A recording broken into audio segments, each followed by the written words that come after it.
बुला के कान में कहने लगे हम चोरी करने को मंत्र बता रहे हैं तुमको, ध्यान से सुनियो। हाँ कन्हैया ध्यान से सुनेंगे।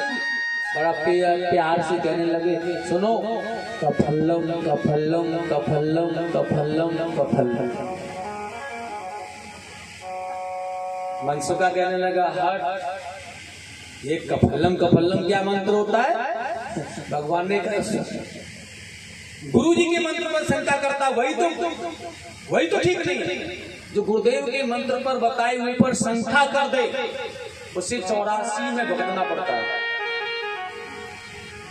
अरे ये चोरी करने का मंत्र है भाई, ब्रह्म की उपाधि वाला थोड़ी है, भगवान को थोड़ी पाना है, चोरी करने का मंत्र है। अब चोरी करने का भाव कैसा है, वैसा ही मंत्र होगा ना। कुछ ग्वाल वालों ने कहा हाँ सही बात है, और सुनो 4 बार बोलना है कफल्लम कफल्लम कफल्लम कफल्लम, फिर नहीं पकड़े जाएंगे ना? बिल्कुल भी नहीं पकड़े जाओगे। अच्छा एक काम करो, अब एक चोरी करने वाला ज्यादा नहीं मंडल बनाना है, बड़ा सुंदर, एक ये ऐसे करके बड़ा सुंदर बाल गोपाल चोरी विद्या मंडल नाम रख दिया मंडल का। चोरी करने वाला नन्हे नन्हे बच्चों का मंडल है ये। और इस मंडल का अध्यक्ष कौन बनेगा? भगवान कन्हैया कहने लगे, मनसुखा कहने लगा मधुमंगल, लाठी मेरे पास हमेशा से रहती है, कोई भी गड़बड़ी करेगा तो लाठी दूंगा ना, मैं बनूंगा। भगवान कन्हैया ने कहा तो फिर माखन खिलाने की जिम्मेदारी भी तुम्हारी होगी। मधुमंगल ने कहा वो काम हमसे नहीं होगा प्रभु, वो तो तुम्हें ही जाना, क्योंकि अगर किसी के घर में माखन नहीं मिलेगा तो खिलाना तुम्हें ही है, तुम अपने घर से लाके खिलाओगे तो सही। भगवान ने कहा हम खिलाएंगे, पक्की बात।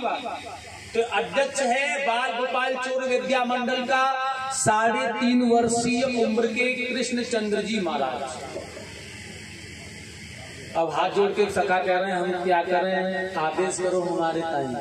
भगवान ने कहो आज के बाद कौन सी गोपी घर से कब बाहर निकल के कुंडी लगा के जाती है, बस हमें आके बता दो, कितनी देर में आ पाएगी, बाकी काम माखन खिलाने का बस इतनी सी बात। भगवान ने कहा बस इतनी सी बात तुम बताते रहो और माखन हम तुम्हें खिलाते रहेंगे, माखन हम खिलाते रहेंगे। और देखिए आज ये लग जाते हैं ग्वाल वाल। एक गोपी का घर सुना देखा, भगवान को आकर बता दिया, चेले लग गए शहर से, उसके घर में घुस गए, माखन खाया, ग्वाल वालों को खिलाया, बचा कुचा बंदर भालुओं को डाल दिया, बड़े आराम से। आज तो यशोदा मैया के घर का भी खाना नहीं पड़ा, और तो कमा के खाने लगे सब, बड़ा आनंद। सुखदेव स्वामी ने कहा बड़ी सुंदर मई लीला भगवान कर रहे हैं ब्रह्मंडल में, अद्भुत बात है। एक दिन की बात है, थोड़ी थोड़ी बात खबर फैलने लगी बड़ी मंडल में। यशोदा मैया ने कही क्यों रे कन्हैया, मैंने सुना है तू गोपियों के घर का माखन खाता है, क्यों खाता? गोद में बैठा हुआ है, गोद में। लेकिन यहाँ देख रहे हैं भगवान मैया बातें कर रही है, लेकिन उनके आंगन में एक मोर नाम का पंछी नृत्य कर रहा है। और जब मोर नाम का ये पंछी नृत्य कर रहा होता है ना, तो उस मोर के पास में एक और पंछी आकर के टहल रहा होता है। वो कौन होता है? उसका नाम होता है मोरनी। वो टहल रही होती है, कभी इधर, मोर नृत्य कर रहा होता है। भगवान कन्हैया ने कहा हाँ मैया, वह तो मैं तेरी सब बात मान लूंगा, लेकिन देखियो ये क्या है? तो भगवान को पता नहीं था। मैया ने कहा देख लाला ये मोर है, बड़ा प्यारा नृत्य करता है, बहुत अच्छा पंछी है। ठाकुर जी कह रहे हैं मन मन में, ये तो हमें पता है कि ये मोर है, लेकिन ये कौन है दूसरा वाला, ये क्या है भैया, ये दूसरा वाला कौन है? यशोदा मैया को क्या पता था, इसलिए प्यार से कह दिया देख लाला ये मोरनी है, इसका नाम है मोरनी। भगवान कन्हैया ने कहा ये मोरनी क्या होती है, इसका रिश्ता क्या है इससे? अब यशोदा मैया ने कहा ये मोरनी मोर की बहू होती है। बस पड़ गया महाराज फंदा मैया यशोदा के गले से। अब छोटा सा लाला कन्हैया बड़े प्यार से थोड़ी में हाथ डाल के मैया बहू सबकी होती है क्या? मैया ने कहा हाँ लाला सबकी बहू होती है। अच्छा हमारे बाबा की भी बहू है क्या? कन्हैया ने कहा हाँ। मैया ने कहा हाँ है ना। कौन है?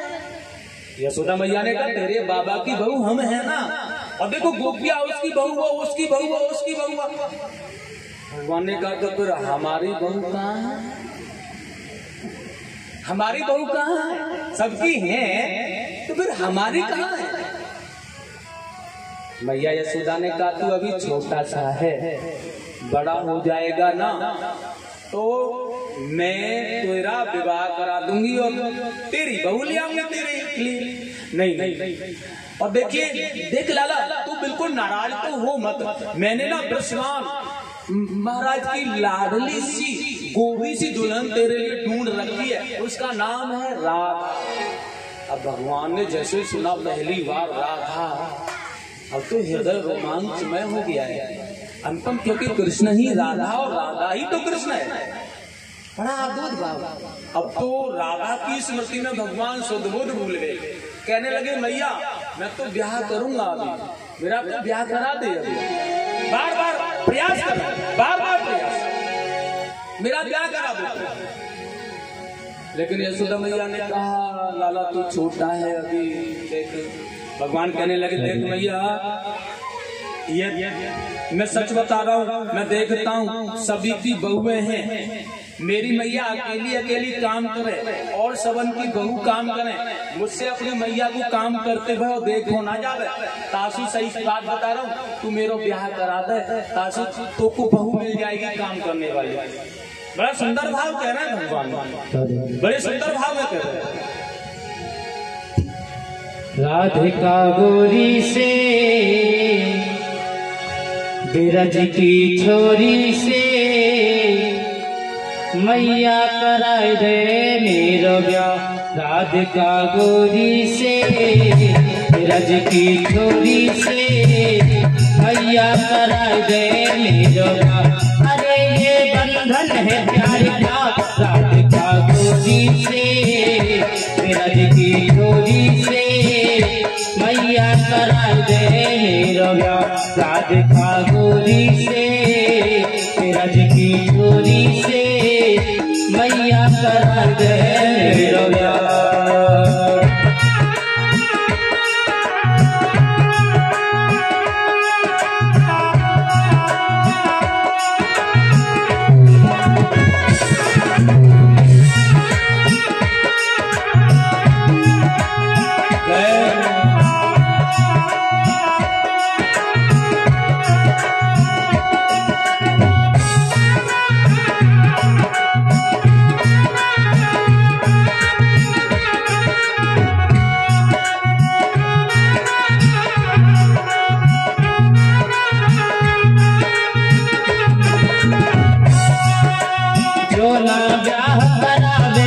तेरी गैया नाही चराओ, जो ना ब्याह करावे तेरी गैया नाही चराओ, जो ना ब्याह करावे तेरी गैया नाही चराओ।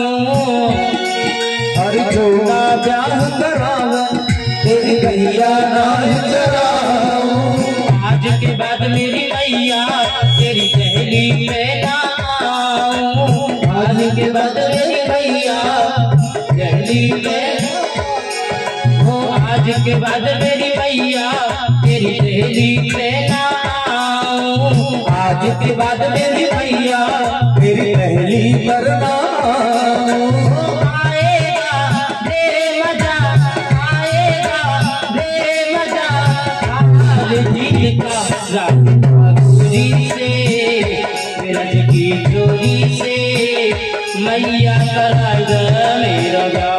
राधिका गोरी से बिरज की चोरी से मैया कराए दे मेरो ब्याह।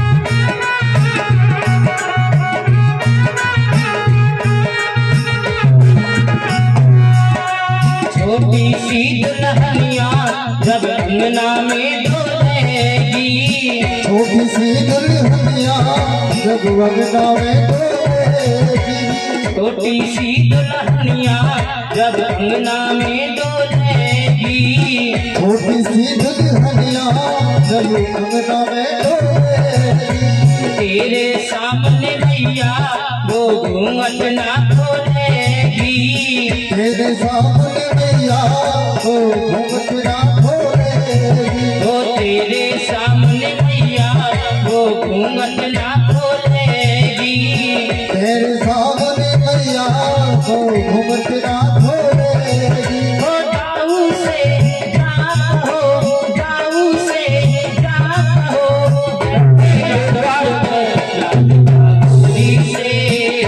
रज की चोरी से मैया करा दे मेरा प्यार। राधिका डोरी से रथ की डोरी से मैया करा दे मेरा प्यार। उम्र तेरी छोटी है, उम्र तेरी छोटी है, नजर तेरी छोटी है, कैसे करा जाऊं तेरा प्यार। अरे ये बंधन है प्यार का, राधिका गोरी से मेरा की गोरी से मैया करा दे मेरा प्यार।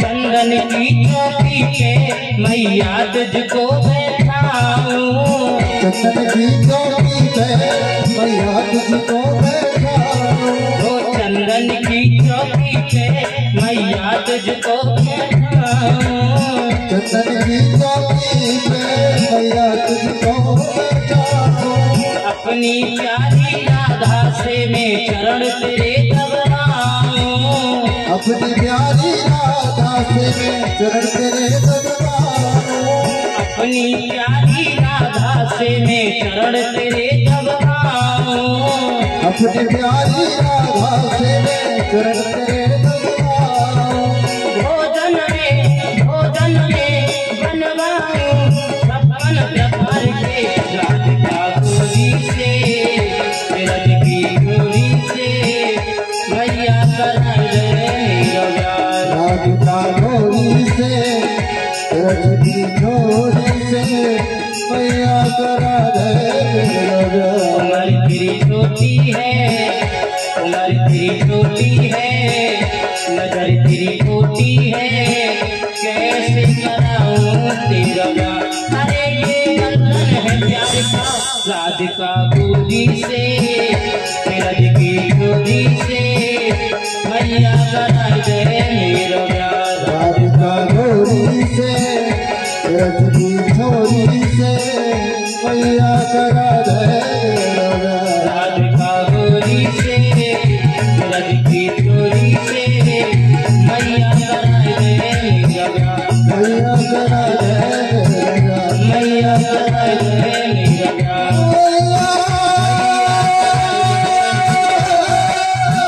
मैया करा दे मैया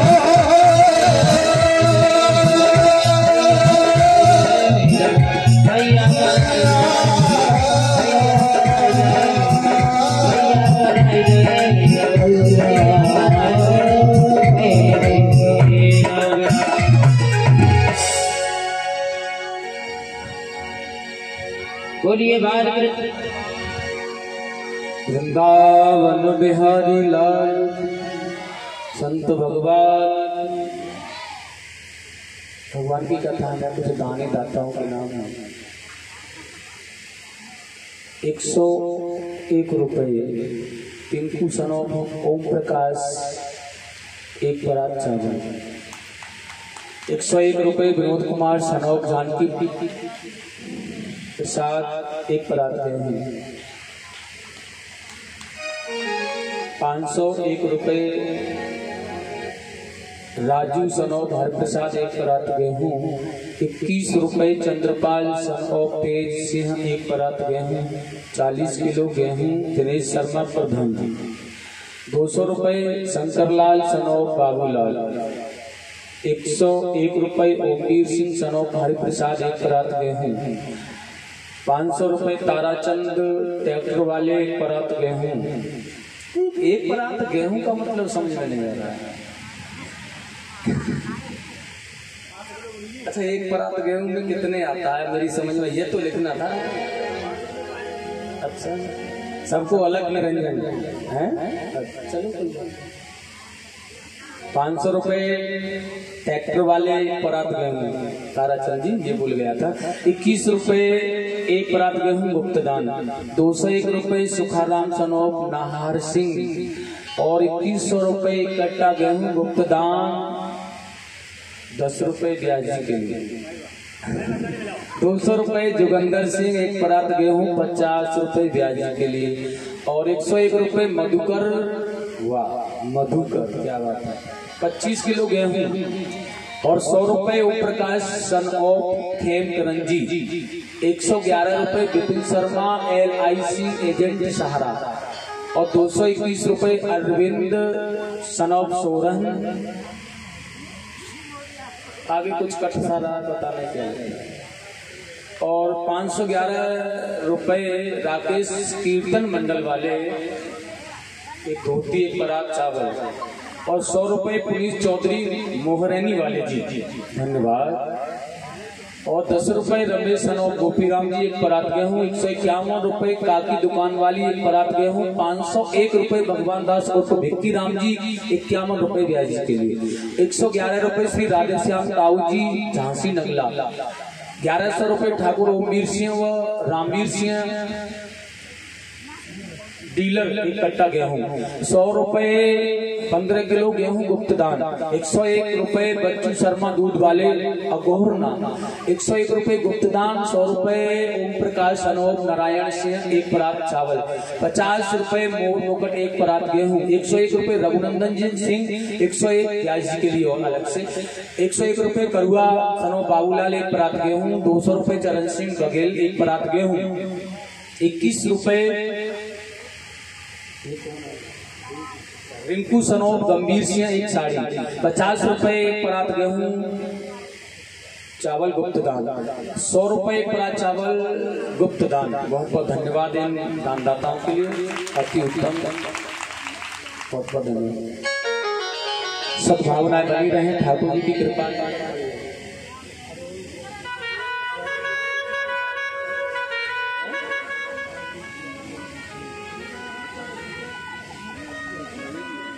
हाँ जी, ये 221 अरविंद सिंह सन ऑफ सोरेन सिंह ने जो दिए थे, 121 कमेटी के लिए 221 और 221 ब्याजी के लिए और 501 रुपए गुप्तदान ब्याजी के लिए अलग से और बोलिए धन्यवाद सभी के लिए, ताली बजाएं, जय जय श्री राम। कथा कहाँ चल रही थी? परीक्षित महाराज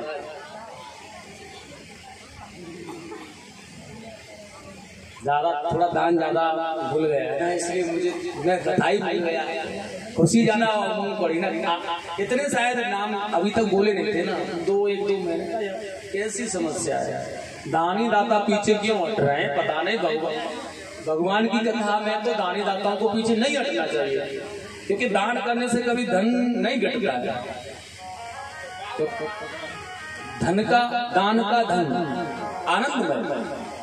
और उसके बाद में देखिएगा कथा का भाव। मैया यशोदा कह रही है तेरो ब्याह करा दूंगी, तो थोड़ा बड़ो है जा। भगवान कह रहे नहीं अभी करा दे, मैं छोटा हूं तो मेरी बहू भी तो छोटी होगी। लेकिन यशोदा मैया ने कहा लाला ये ब्याह करना इतना आसान नहीं है, इतना आसान नहीं है। ब्याह करने में ना बहुत सो धन खर्च है, वे नातेदार रिश्तेदार को बुलाया जावे, और मैं तेरे बाबा की परामर्श करूंगी, सलाह करूंगी, तू चिंता मत कर। लेकिन जब तक ना तू दही खा खा के बड़ा हो जा। भगवान ने कहा ठीक है, तो बात तो कर लेगी ना।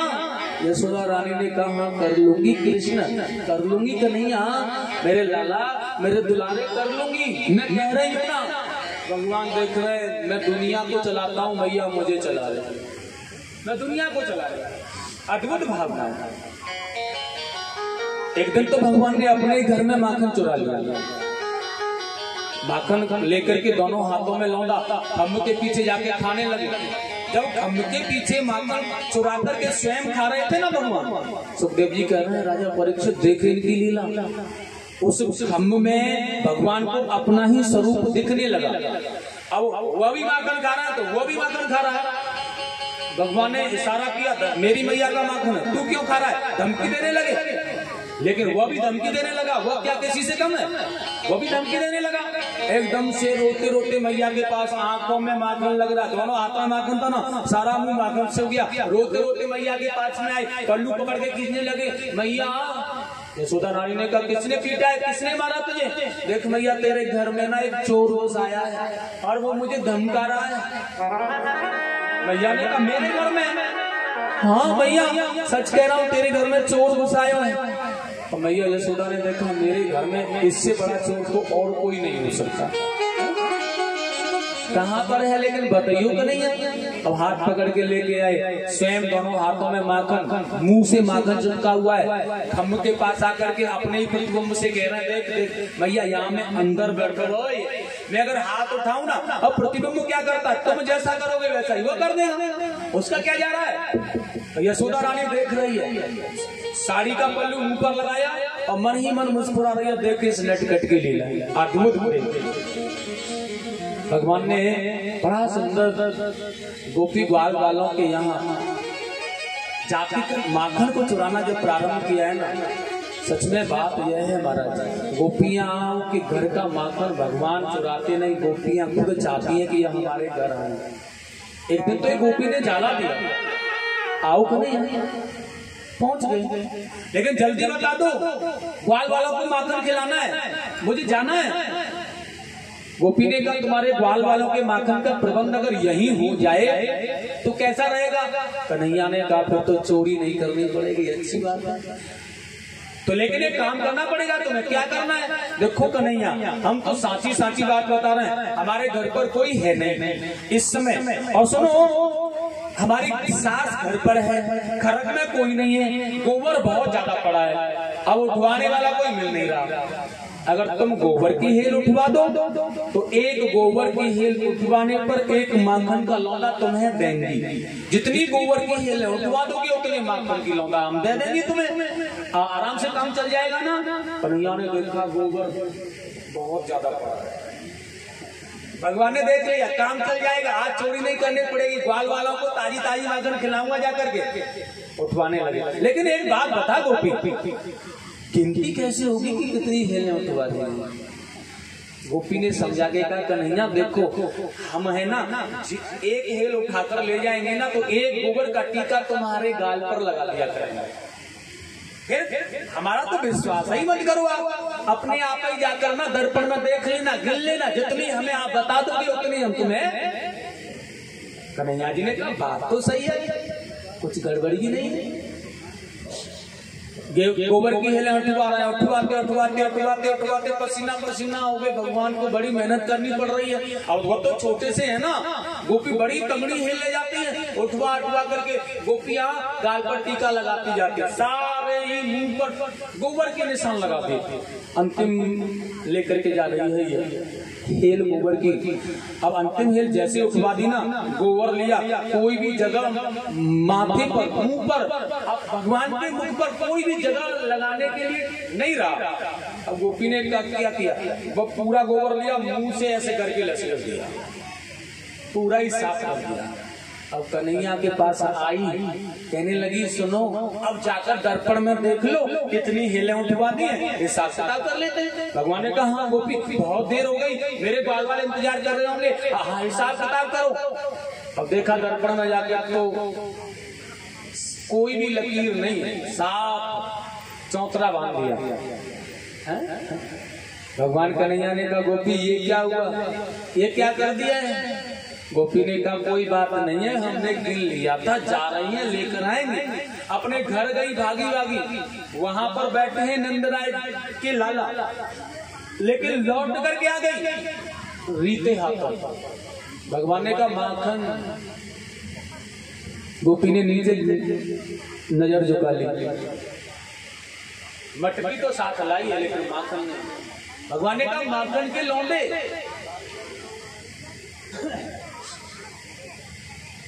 गोपी ने कहा नहीं है। एक बात बताओ, सुबह से शाम तक कोई काम करे और उसका मालिक कहे उससे कि भाई मेहनत के पैसे नहीं है तो कैसा लगेगा? ठाकुर जी ने कहा बताओ इतनी मेहनत की और माखन नहीं है। गोपी तू जानती है हमें कौन है हम, पता है ना तुझे? गोपी ने हाथ जोड़ के कहा जानती हूँ मैं तुम कौन हो, लेकिन माखन नहीं है। कहाँ गया? और निराश मन से गोपी ने कहा कारण था, जब तक गोपी भगवान कन्हैया से गोबर उठवा करके उनकी बातें बनाते बनाते लौट के पहुंची ना घर। आज के दिन उस दिन सोमवार था और सोमवार के दिन पहले मैया ना माखन का घी बना दिया करती थी। एक दिन सोमवार का, तब तक वो लौट के गई, तब तक उसकी सास ने सारे माखन को गर्म करके घी बना दिया। बेचारी निराश लौट के आई, कन्हैया को हाल बता दिया। अब देखो ये ताजी गाड़ी छाछ तो लेकर आई, अगर इसे पी करके तुम्हारा काम चल जाए तो। भगवान ने कहा चलो छाछ ही पी के काम चला लेते हैं। आज गाड़ी छाछ पी रहे हैं भगवान, छाछ को पी ले। अद्भुत खेल है, लेकिन छाछ भी तब देंगे जब नाच के दिखाओगे। अब बड़ी समस्या है, गोबर भी उठवा लिया, छाछ माखन नहीं छाछ मिलेगी, छाछ भी तब मिलेगी जब नाच के दिखाओगे। बड़ी समस्या। भगवान ने कहा ठीक है अब छाछ तो पीनी है, माँ नाचने लगे साहब। अब तो बड़ा मधुर मधुर मधुर मधुर नृत्य कर रहे हैं भगवान गोविंद, और गोपी देख रही है परम ब्रह्म परमात्मा का नृत्य। बड़ा सुंदर लिखा है महापुरुषों ने यहाँ, उस परम ब्रह्म परमात्मा को गोपियां नचा करके देख रही हैं जैसे ब्रह्म की सदियों तक तपस्या करने पर बहुत कुछ जानने के बाद भी जिसे कोई नहीं जानता। बड़ा सुंदर का है। शेष महेश गणेश दिनेश, वह शेष जो अवतार लेकर साथ आए और वह हर समय छत्र लगा करके खड़े रहते, नहीं जान पाए। उन शेष की बात हो रही है। महेश जो कि सदैव हृदय में बैठे रहते हैं, नहीं समझ पाए उन्हें क्या है। शेष महेश गणेश दिनेश, सुर सब जेहि निरंतर गावे। जिसे गाते रहे देवता सुर दे कोई पावा, सुर सब जेहि निरंतर गावे। जाहि अनादि अखंड अनंत, अछेद सुवेद सवेद बता। नारद से सुख व्यास रटे पर, हारे तऊ जाको पार न पाए। हारे तऊ जाको पार न पावे। ताहि अहीर की छोकरियां, छछिया भर छाछ पे नाच नचा। छछिया भर छाछ पे नाच नाचो नंदलाल, नाचो गोपाल, नाचो और नहीं पिलाएंगे छाछ, नाचो नाचो कृष्ण, नाचो नाचो कन्हैया, दिखाओ नाच के हमें। नाचो ना अनंत कुमार, नाचो गोविंद, नाचो गोपाल। अद्भुत क्रिया भगवान नाच। जैसे ब्रह्म को नारद जैसे मुनि नहीं समझ पाए, सुखदेव जैसे महामुनि ने नहीं जाना, उन्हें व्यास निरंतर रटते रहे लेकिन नहीं जान पाए, उसे गोपियां नृत्य नचा रहे। अद्भुत क्रिया भगवान, अद्भुत प्रेम है भगवान। बड़ी अद्भुत लीला भगवान ने की है यहाँ पर। एक बार की बहुत समय हो गया है, एक गोपी ने भगवान कन्हैया को यशोदा मैया से बातें करते हुए देखा। सच में जब लाडला अपनी मैया से बात कर रहा होता है ना, उसकी छवि का दर्शन बड़ा अद्भुत होता है। कभी आपने कहीं दृश्य में देखा हो, मैया यशोदा रानी लाला को कुछ समझा रही है और वह बड़ा मोहनी रूप बन करके सुन रहा है। अद्भुत भाव, कितना प्यारा लग रहा है। वो किसी गोपी ने देखा उसे और देखते ना मुग्ध हो गई। वाकई में इस कन्हैया का दर्शन तो मैया के साथ में जब करना होता है ना तब ज्यादा अच्छा होता है। और साथ वाली सखियों को आकर सभी को कृष्ण हमारे घर आकर के दर्शन देते हैं, बहुत अच्छी बात है, लेकिन इनके आनंदमय दर्शन का फल प्राप्त करना है तो इसकी मैया के पास जाकर के करो तो ज्यादा अच्छा लगता है। और कैसे जाएं? बाकी उनकी सासें तो सभी जाती हैं वहां, ये बहुएं नहीं जा पाती बेचारी। उन्होंने कहा कैसे जाएं वहां, कैसे दर्शन करें? उनका हम इसलिए एक युक्ति बना ली। सभी ने एक ही युक्ति सोच लिया, एक काम करते हैं। और क्या काम किया? सारी की सारी गोपियों ने अपने मटकियों को फोड़ लिया घर पर अपने आप से, फोड़ करके बैठ गए। सास घर पर आई, पूछने लगे किसने किया है, तुम कहाँ गई थी, क्या कर रही थी? अब कहने लगी सुनो मैया, हम क्या कर रहे हैं, हमें तो कुछ बहुत पता नहीं है ना। वो नंद के लाला है ना, वो कृष्ण आए थे और हमने मना किया, रहने दो, नहीं माने, मटकियों को फोड़ दिया और हमें अंगूठा दिखा दिखा करके चले गए। और न जाने क्या क्या कह रहे थे वो। यशोदा रानी का लाला आया था। हाँ, अब उनकी सास बहुओं से कहने लगी सुनो, हम अगर जाकर यशोदा से कहें कुछ तो हमारी तो बराबरी की बात पड़ जाएगी ना। थोड़ी बेचारी को 60 साल में लाला हुआ है, लेकिन तुम्हारी कोई बात भी नहीं होगी, तुम जाकर के कह दो थोड़ा सा। देखो मैया आपके लाला है ना, हमारे घर पर हमारी सास नहीं होती है तो आकर के तंग करते हैं, इसलिए थोड़ा सा इन्हें समझा लो, इससे ज्यादा बिल्कुल मत कहना। और गोपियां जाने लगी, मौका मिल गया। और जब मौका मिल गया गोपियों को, दौड़ती सारी की सारी गोपियां रंग बिरंगे लहंगे चुनरी ओढ़ ओढ़ करके यशोदा मैया के दरबार के लिए, यशोदा मैया के दरबार में आ गई है। बहुत बड़ी लाइन, रंग बिरंगे पीले नीले बहुत सुंदर लहंगे चुनरियां ओढ़ करके जब गोपियां आई, यशोदा मैया ने दरवाजा खोला, अरे हो, लेकिन यशोदा मैया थोड़ी देखी जाता है, इधर उधर झांक रही है। मोर पंख धारण करने वाले कन्हैया जी मैया के पास आकर खड़े हो गए। ये गोपियां यहाँ क्यों आई है? उंगली पकड़ रखी है मैया की और खड़े हैं। दृष्टि गोविंद के पास में है गोपियाओं की, लेकिन मैया कह रही है क्या, किस लिए आई हो, क्या काम है? अब दृष्टि तो वहां है ना, लेकिन गोपियों ने सलाह बनाया अगर कुछ कहेंगी नहीं तो यहाँ खड़ी नहीं रह सकती हैं, इसलिए कहो कुछ।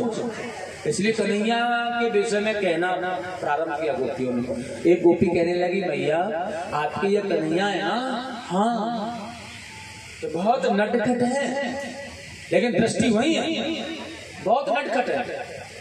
दूसरी गोपी ने कहा देखो मैया, देखने में तो ये भोले भाले से लग रहे हैं जो कि कुछ भी नहीं जानते, लेकिन ये हमारे घर को सुनो, देखे ना हमारे घर में घुस जाए माखन खा ले।